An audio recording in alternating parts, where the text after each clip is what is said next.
जय उत्तराखंड दोस्तों, स्वागत है आपका वैष्णो माउंटेन पे।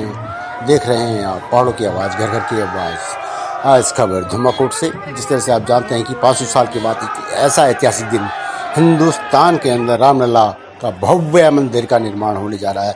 और आज प्रधानमंत्री द्वारा अयोध्या में रामलला की मूर्ति का भूमि पूजन हुआ और इसकी खुशी पूरे देश के अंदर फैली।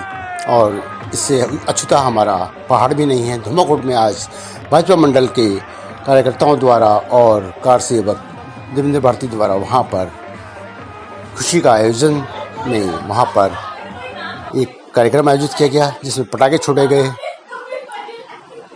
और रामलला के मंदिर बनने की खुशी में पूरा जश्न मना।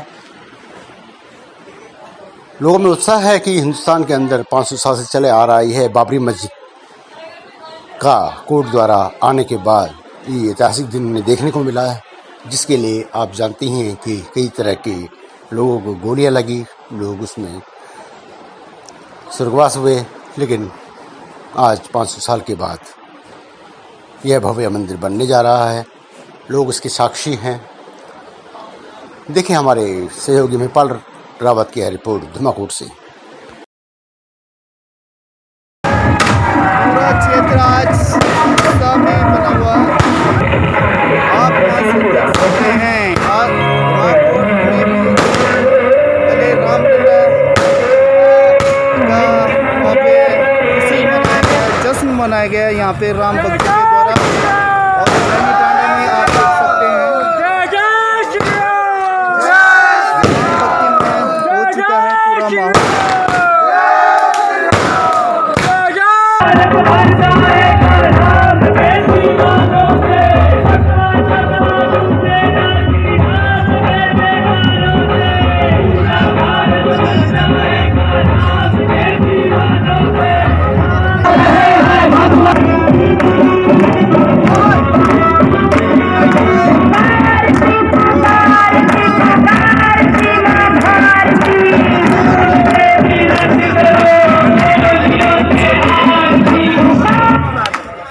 हमने कहा कि बहुत ही उत्साह है कार्यकर्ताओं में, जो राम के प्रति श्रद्धा रखते हैं, राम में विश्वास करते हैं।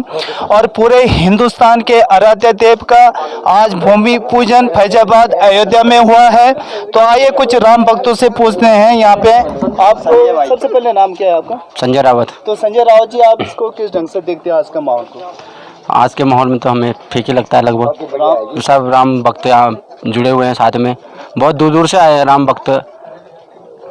तो आगे भाई साहब आप। मेरा नाम अमित रावत है। बहुत अच्छा लग रहा है जो अयोध्या में राम मंदिर बन रहा है, हमारे योगी जी और हमारे पीएम मोदी जी की वजह से बहुत ही अच्छा लग रहा है कि हम यहाँ पे वो उस चीज़ का अपने पहाड़ में वो कर रहे हैं, उस चीज़ का कि हमारे यहाँ पे भी राम मंदिर का वो होना चाहिए। चलो आगे अगले वक्त से पूछते हैं यहाँ पे कि आज का माहौल आपको आगे कैसे दिखता है देश के? मेरे को ये लगता है कि बहुत ही अच्छा माहौल यहाँ पे उत्तराखंड में, जो कि नैनाना ब्लॉक में हो रहा है। राम भक्त यहाँ पे पूरे इकट्ठा हुए हैं। और मैं कश्मीर में ड्यूटी कर रहा हूँ आजकल, और मुझे ये लगता है कि नैनाना ब्लॉक में काफ़ी अच्छा माहौल राम भक्तों का, जिसमें कि सभी हमारे नैनाना ब्लॉक के, मेरे ख्याल से मुझे लगता नहीं है कि पूरे उत्तराखंड में ऐसा माहौल हुआ होगा। तो मैं आशा करता हूं कि सब ये राम मंदिर जल्दी से जल्दी बने और हम वहां भी जाएं दर्शन करने, पूरे उत्तराखंड के लोग।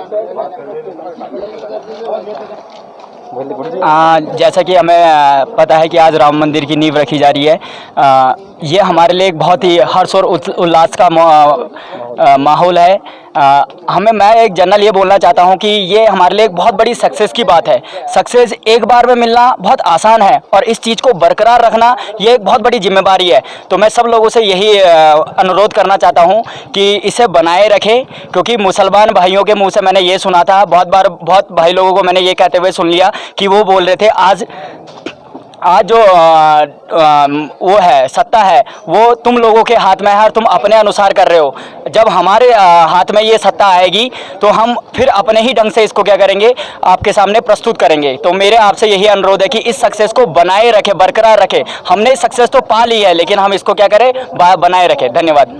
हाथों में देवभूमि नैनी टांडा की दमदार आवाज, और आज वो ऐतिहासिक क्षण यहाँ पे आया है। रामलला का भव्य मंदिर अयोध्या में बनने जा रहा है, आज शिलान्यास है वहाँ पे। और नैनी टांडा के ब्लॉक में यहाँ पे जो हमारे राम भक्त हैं उनका यहाँ पे उत्साह देखते ही बनता है। तो सबसे पहले जिन्होंने यहाँ से अलग जगह था, राम के प्रति एक प्रेम रखा था, सबसे पहले कार सेवा में शामिल हुए थे देवेंद्र भारती जी, एक बड़े सामाजिक कार्यकर्ता और पूर्व ज्येष्ठ प्रमुख भी रह चुके हैं। तो आइए भारती जी से हम बातचीत करते हैं। सर, आज का माहौल कैसे देखते हैं?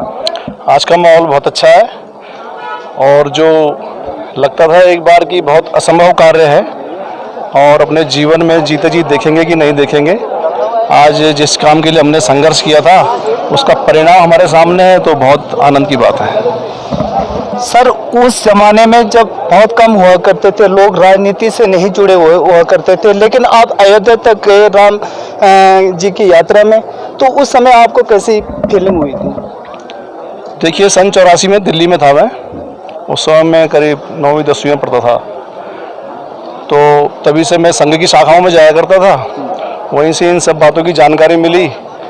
रामकृष्णपुरम सेक्टर 6 में विश्व हिंदू परिषद का केंद्रीय कार्यालय है, वहाँ उठना बैठना होता था, वहाँ से और जानकारियाँ मिलती थी। तो धीरे धीरे उस आंदोलन से मैं वहीं से 84 में ही जुड़ गया था। फिर 86 में, उसके बाद 88 में मैं दिल्ली से छोड़कर उत्तराखंड आ गया था गाँव में।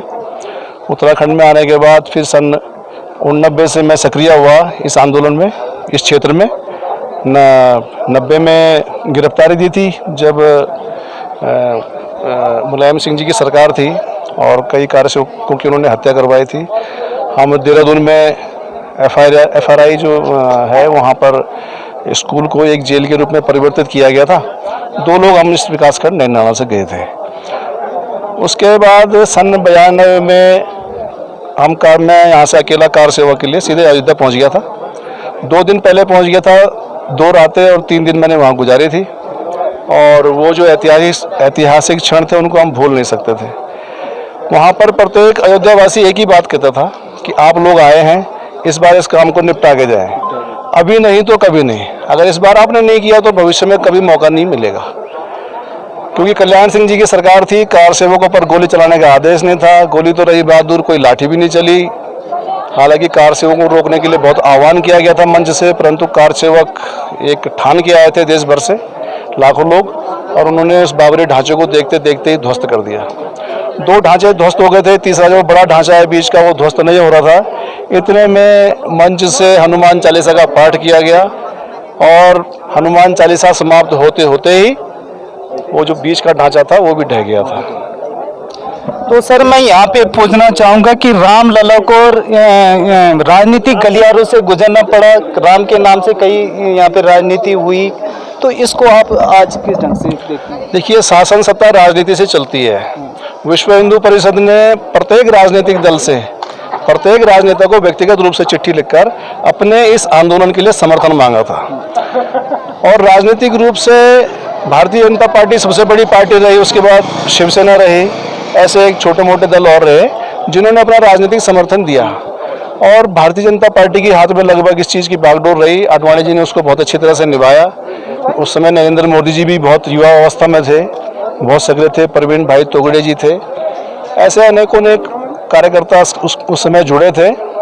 और उमा भारती थी, साध्वी ऋतंबरा थी, 1-2 महिलाओं के रूप में, मातृशक्ति के रूप में। इन्होंने देश भर में घूम घूम कर जन जागरण किया। तो ये आरोप लगा कि आप केवल वोट की राजनीति कर रहे हैं, मंदिर आप बनाना नहीं चाहते हैं, केवल आप वोट मांगने के लिए राजनीति करते हैं और मंदिर बनाएंगे परंतु तारीख नहीं बताएंगे, इस तरह के मजाक उड़ाया करते थे। परंतु वो दिन, आज सबका संघर्ष का जो मिला जुला संघर्ष था सबका, उसका परिणाम आज सबके सामने है। हमारा ये कहना है कि भगवान राम सबके हैं, सब भगवान राम के हैं, इसमें कोई भेदभाव नहीं है। तो ये थे, हम बहुत बहुत धन्यवाद वैसा। धन्यवाद। तो ये थे सामाजिक कार्यकर्ता, पूर्व ज्येष्ठ प्रमुख जिन्होंने राम का झंडा उठाया था, अलग जगाया था नैनी टांडा ब्लॉक से, और कई बार राम के नाम पे जेल भी गए थे और कई यात्राएं इनको आगे देखना पड़ा। तो आइए इसी क्रम में मैं सामाजिक कार्यकर्ता और पूर्व जो सीओ साहब हैं हमारे और एक नैनी टांडा ब्लॉक के नए चेहरे उभर के आ रहे हैं एक बड़े चेहरे के रूप में। तो सर सबसे पहले आज का उत्साह आप किस ढंग से देखते हैं?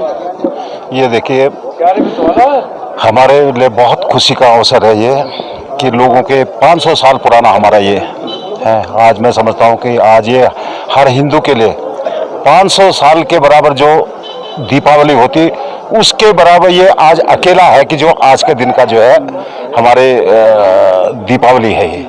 तो हम इसे बहुत, इससे बड़ा उत्सव मैं आज की डेट में किसी को नहीं मानता। जो उत्सव आज हमारा ये हमारा शिलान्यास हुआ है और राम मंदिर की नींव पड़ी है, इससे बड़ा मैं किसी को उत्सव को नहीं मानता। सर आज यहाँ पे राम मंदिर का जो उत्साह निकाला गया आज अयोध्या में भूमि पूजन में फैजाबाद में, तो आगे ये राम मंदिर का मुद्दा मतलब अब तो समाप्त हो गया, राजनीतिक गलियारों से तो निकल गया, आगे इसमें आप क्या देखते हैं देश के अंदर? भाई ये है कि अब ये इसी पे मैं समझता हूँ कि आगे चल के जो है जो भी उसमें जो है आगे जो मंदिर अभी तो नींव पड़ी है उसके बनने में जो भी एक हिंदू के नाते जो भी हमसे बन पाएगा या क्षेत्र से बन पाएगा जो भी होगा वो उसके लिए हम करेंगे और प्रत्येक हिंदू एक बार एक दर्शन करने जरूर जाएगा। बहुत बहुत धन्यवाद सर। Thank you. तो यहाँ पे उमड़े हुए हैं नैनी टांडा ब्लॉक में, क्योंकि फैजाबाद अयोध्या में आज राम भूमि जन्म पे वहाँ पे भूमि पूजन है। तो सर आज का यहाँ पे ऐतिहासिक आज का यहाँ पे उत्तराखंड में बहुत खुशी की लहर है। ये उत्तराखंड में बहुत खुशी की लहर है और मैं तो कहता हूँ उत्तराखंड में क्या पूरे इंडिया में पूरे वर्ल्ड में आज का बहुत ऐतिहासिक दिन है और हमें गर्व है अपने नेताओं पे, अपने जनता पे जिन्होंने पूरा साथ दिया और राम मंदिर का निर्माण जो है सफल पूर्वक उसका वो किया निर्माण। धन्यवाद। साल पुराना जो एक मामला फंसा हुआ था रामलला का, आज वो तस्वीर साफ हो चुका है। रामलला का भव्य मंदिर फैजाबाद अयोध्या में बनने जा रहा है। मैं महिपाल सिंह रावत आपको जमीनी हकीकत यहाँ पे नैनी टांडा ब्लॉक के अंदर जो उत्साह चल रहा है रामचंद्र के प्रति, भगवान श्री मर्यादा पुरुषोत्तम के प्रति, वो देखते ही बनता है यहाँ पे।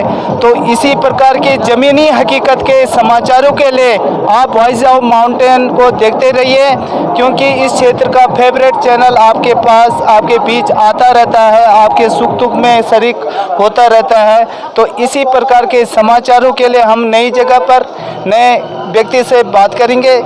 तो मैं महिपाल सिंह रावत अपने कैमरामैन वीडियो जर्नलिस्ट के साथ नैनी टांडा धुमाकोट।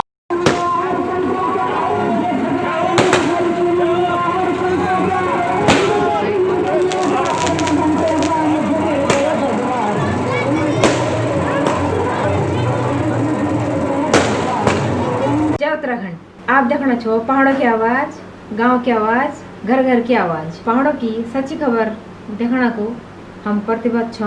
एक आवाज था आपको सहयोग जरूरी है ना, आप चैनल थी सब्सक्राइब करा, शेयर करा, अपन प्रतिक्रिया जरूर लिख, अपन ध्यान रखा और उत्तराखंड को अन्य खबरों का देखना खड़ा हमारे वेबसाइट www.voiceofmountains.com पर देखा। धन्यवाद।